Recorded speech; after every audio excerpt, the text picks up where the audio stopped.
जनसत्ता संपादकीय गति 110 शब्द प्रति मिनट। Be ready. 3, 2, 1 स्टार्ट।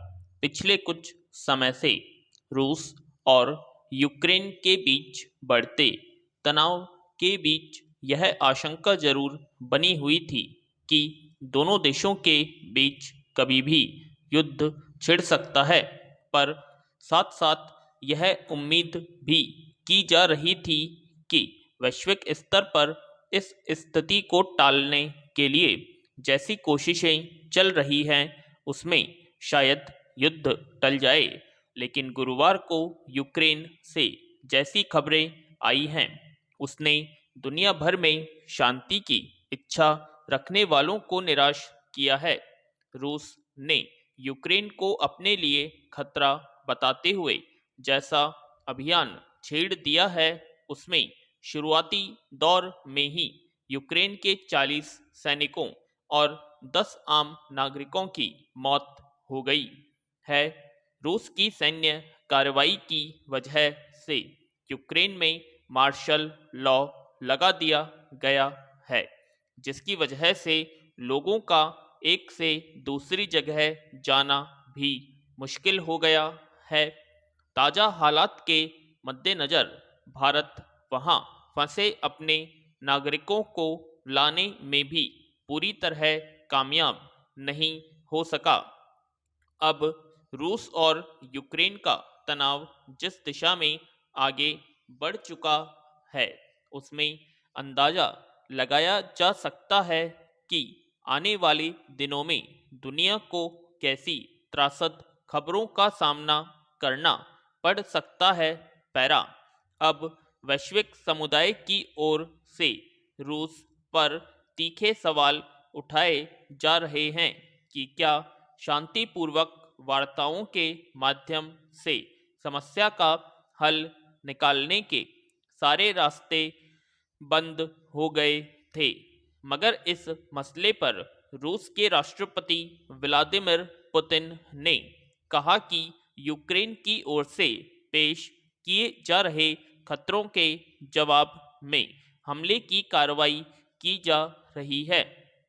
रूस का मकसद यूक्रेन पर कब्जा करना नहीं है, बल्कि सिर्फ नागरिकों की रक्षा करना है।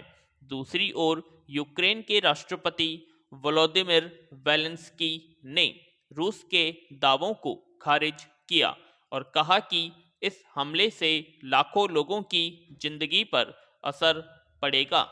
इस औपचारिक प्रतिक्रिया के साथ साथ यूक्रेन के राष्ट्रपति ने जिस तरह हमले की स्थिति में लड़ने के संकेत दिए हैं उससे साफ है कि युद्ध की शुरुआत के बाद स्थिति फिलहाल संभलने नहीं जा रही है।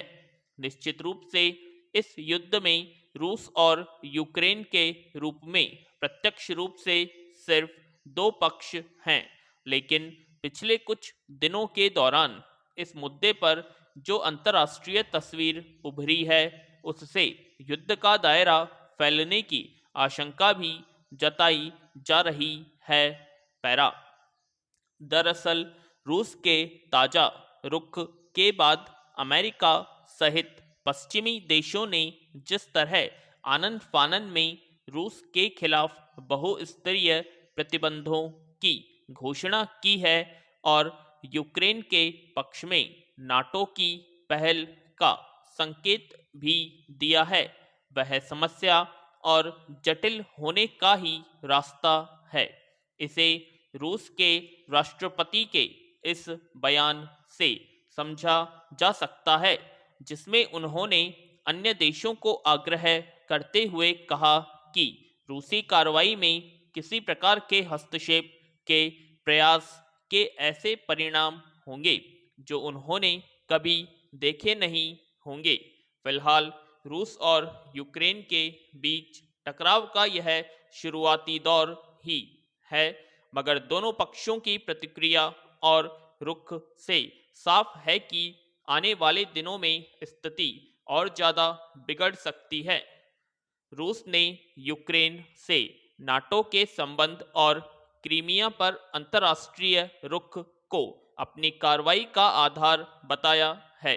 ये मुद्दे अंतर्राष्ट्रीय समुदाय और संयुक्त राष्ट्र के सामने लंबे समय से कायम थे, मगर वक्त पर कूटनीतिक पहलकदमी नहीं होने का नतीजा है कि आज दुनिया संभवतः तीसरे विश्व युद्ध के मुहाने पर खड़ी है। सबके लिए यह याद रखने की बात होनी चाहिए कि युद्ध की विभीषिका कभी भी मानवीय लिहाज से बेहतर नतीजे नहीं ला सकती। पैरा परीक्षाएं इसलिए कराई जाती है कि विद्यार्थियों के सीखने की क्षमता और उनकी योग्यता का मूल्यांकन किया जा सके। हालांकि परीक्षाओं का विरोध भी होता रहा है। अनेक विशेषज्ञों का मानना है कि परीक्षाएं विद्यार्थियों में भय पैदा करती हैं और वे किसी भी प्रतिभा के मूल्यांकन का अंतिम उपाय नहीं मानी जा सकती। इसलिए सतत मूल्यांकन आदि की व्यवस्था भी की गई, मगर दुनिया भर में अभी तक कोई ऐसा उपाय नहीं तलाशा जा सका है जिसके जरिए विद्यार्थियों की पढ़ाई लिखाई को उचित ढंग से जांचा जा सके। पिछले साल जब कोरोना की दूसरी लहर चरम पर थी, देश में चौतरफा हाहाकार की स्थिति थी, तब शिक्षा बोर्डों के सामने चुनौती खड़ी हो गई थी कि वे विद्यार्थियों का मूल्यांकन कैसे करें। आखिरकार इंटरनेट के माध्यम से परीक्षा कराने का उपाय तलाशा गया। इस साल भी कुछ लोग मांग कर रह रहे थे कि परीक्षाएं पहले की तरह केंद्रों पर न कराकर इंटरनेट माध्यम से ही कराई जाए।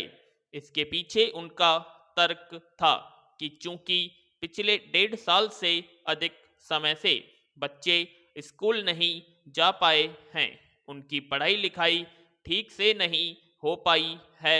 इसके अलावा कोरोना का भय अभी समाप्त नहीं हुआ है और बहुत सारे बच्चों का टीकाकरण नहीं हो सका है। इसलिए इस साल भी घर बैठे परीक्षा की व्यवस्था होनी चाहिए।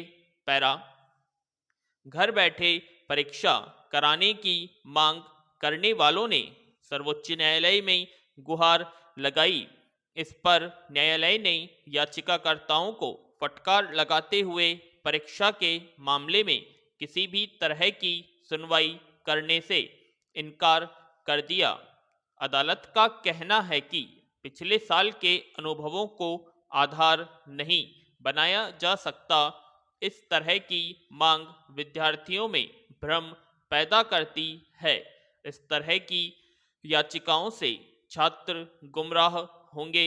इस तरह घर बैठे परीक्षा देने की मांग को विराम लग गया है।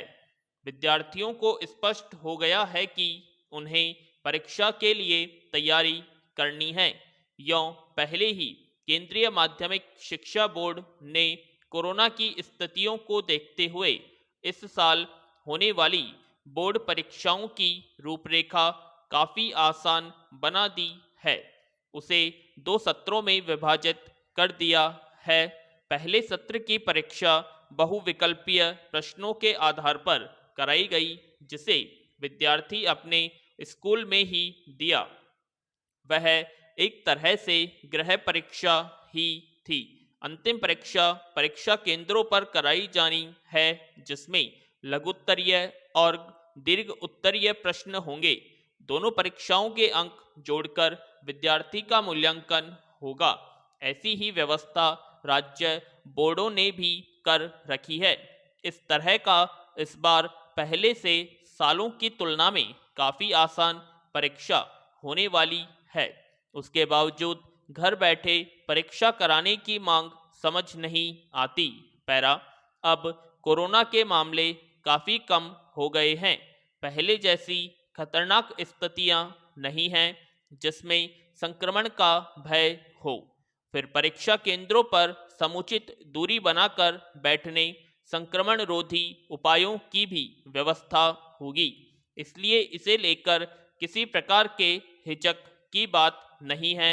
हाँ, अनेक अध्ययनों से पता चला है कि कोरोना काल में घर बैठे पढ़ाई करने से छात्रों में सीखने की क्षमता प्रभावित हुई है और पढ़ाई लिखाई से उनका मन उचटा है।